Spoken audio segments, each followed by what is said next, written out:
The fourth Genestealer character has joined Tacticus, as Isaak, the Primus, becomes the 86th character overall to join the game. Today we'll look at whether he has the prowess to be a true military commander or not.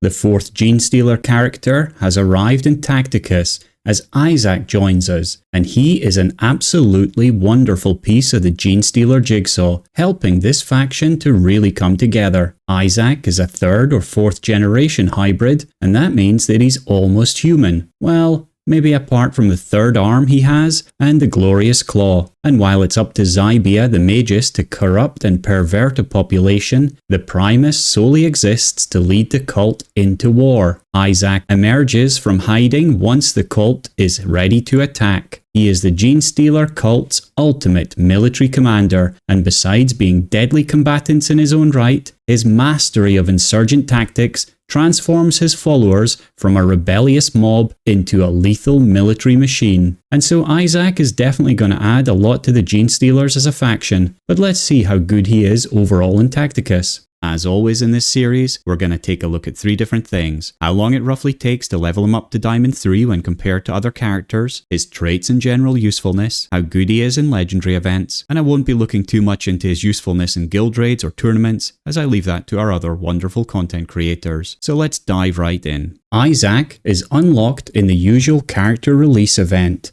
This one is a Path of Ascension event, and it starts on January the 26th. And so you will be able to get them very soon. It sees you collecting ascension points by completing missions, which are then converted into synthesized germ seeds, and this allows you to open industrial crates, which have the Path of Ascension shards and other goodies within them.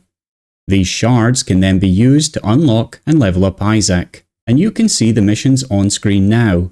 If you need help with these missions and getting the best possible start, then definitely check out my beginner's guide to character events, which is linked in the description below. Basically, if you play through the tournament arena and spend 110 blackstone per day, we will definitely be able to pick up each character at Epic 1 level without the need to purchase any additional packs. And in the meantime, if you want to earn some free blackstone to help you on your way, you can use my Referral Code in-game today to get 100 free blackstone. Just note, you can only use one Referral Code, so make sure you make the most of it. And let's start by looking at roughly how long it takes them to level from Stone 1 to Diamond 3. The reason I say roughly is because my sheets don't take into account all the extra ways you can get free energy, like in the tournament arena, nor getting items gifted from your guildmates or from the daily shop. It also doesn't take into account any hard to get items that haven't been added in lots of places yet, but even with all that in mind, it's always interesting to see how they compare to the other characters. So what about Isaak? Where does he fit in? Well, he's around about the same place as his Genestealer faction teammates. He comes in at 73rd position, taking around 38 days to level up to Diamond 3. So definitely another character that new players will want to be looking into from that regard. If we look at the graph, we can see them still over there on the right hand side. It takes Isaak 3 days to go from Stone 1 to Bronze 1, another 2 days from Bronze 1 to Silver 1, 5 days to Gold 1, 12 days to Diamond 1, and then 16 days to Diamond 3, which of course adds back up to a total of 38 days. So another character that's easy to level, at least when compared to some of the older ones, but let's see if he has anything in his kit that makes him worthwhile.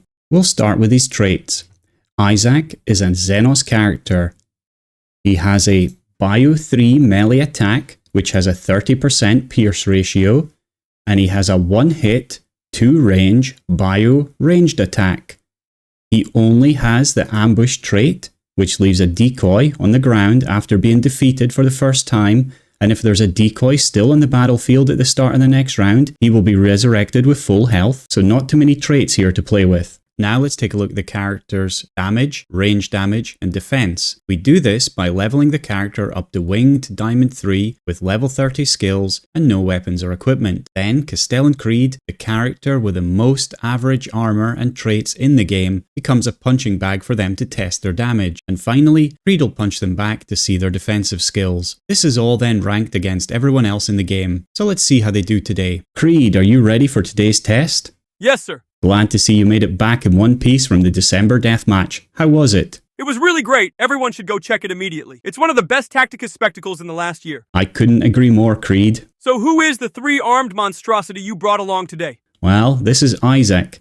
He's the ultimate military commander of the Genestealer cult. I think Isaak and I are going to be facing each other quite a lot on the battlefield then. And I cannot wait for it. First though, let's see how much damage he does. So Isaac's ranged attack does 1064 damage. His melee attack does 3192 damage. And he takes 4594 damage from Creed.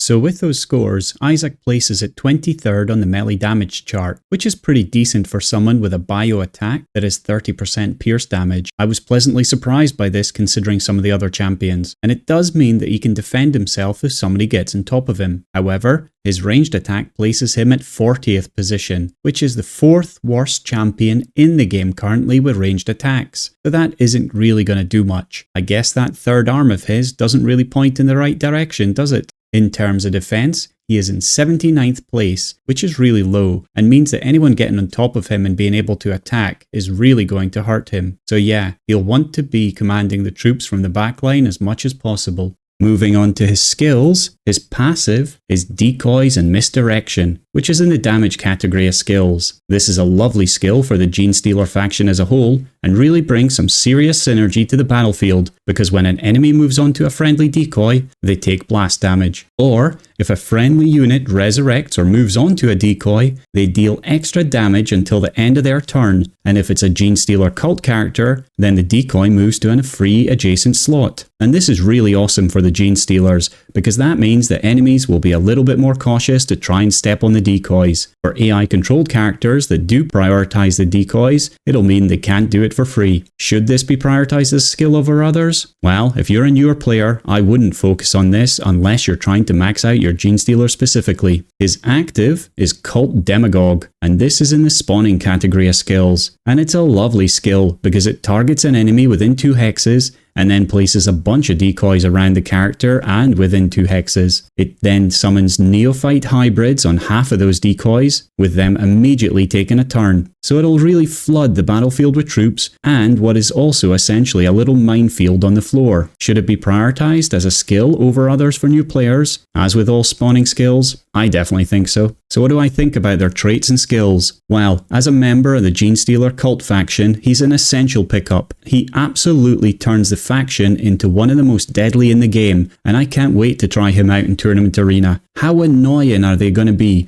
with our constant reviving, tons of spawns coming out, healing from Holland, and it's just going to be brutal. I really think that this could be up there for one of the top Xenos teams whenever they're completed as a faction. In terms of who the last member could be, I think I would love to see a Redactus or Saboteur being added to the team. The one thing that the Genestealers will suffer from is a team that can get on top of them quickly. They need a little bit of time to build up. And the Redactus Saboteur is something that drops bombs on the floor, which explodes massively when someone comes up close to them. This could give the faction the distance and time it needs to start building up its immense cult following. Which modes does he fit into? Well, in terms of the modes, he doesn't have the greatest set of traits or damage, so I'm not expecting much in terms of legendary events, but we'll see shortly. For guild raids, it's mostly about DPS and boosting. Unless you go with a full Genestealer team mixed with Tyranids, then I just don't see them doing enough damage in the later levels. But for newer players wanting to take down the earlier bosses, I really think you should give this team a whirl. Lots of spawns is exactly what works there, so try them out. For Tournament Arena, I already talked about it, and it's going to be a team I definitely level up for this. And finally, for Guild Wars,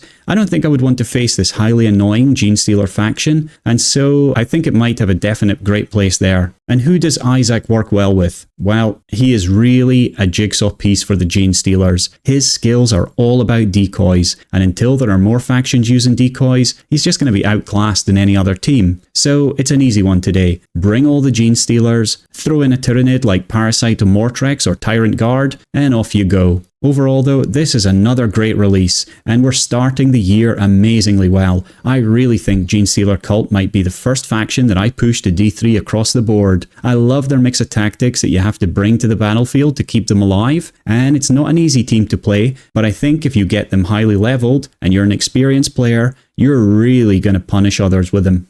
Moving on to the legendary events, let's take a look at where he fits in. Starting with the Karn event, he appears in the no psychic, ranged, max 1 hit, and no summons battles. And there's a couple of points to note here. For the max 1 hit battles, the reason that he appears here is because Snowprint, the developers of Tacticus, look at a character's range damage first. Then they look at your melee damage. So even though he's got a 3-hit melee attack, he actually fits into the max 1 hit battle. Then for the no summons battles, you really need to be avoiding using his active, and then he'll fit in there. Moving to beta, he fits into the min 3 hits battles, no Terminator armor, and no big target battles. For the Gamma track, he appears in the no mechanical and no flying battles. And that gives him a really great score of 465 for the Karn event. 400 is my cutoff for a good score on this event, so he definitely starts off well. Moving to the Mephiston event, in the Alpha track, he appears in the melee battle. In the Beta track, he appears in the no big target battle. And finally, in the Gamma track,